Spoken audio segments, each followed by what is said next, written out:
ঠান্ডা লেগে নাক বন্ধ, গলা ব্যথা আর কাশি তোমাকে কষ্ট দিচ্ছে?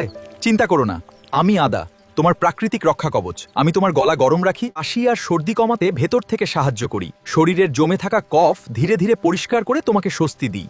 আমাকে খাওয়ার সহজ উপায় হলো 1 কাপ গরম পানিতে ছোট এক টুকরো আদা কুচি করে দাও, 5-10 মিনিট ফুটিয়ে নাও, তারপর একটু মধু মিশিয়ে গরম গরম খাও।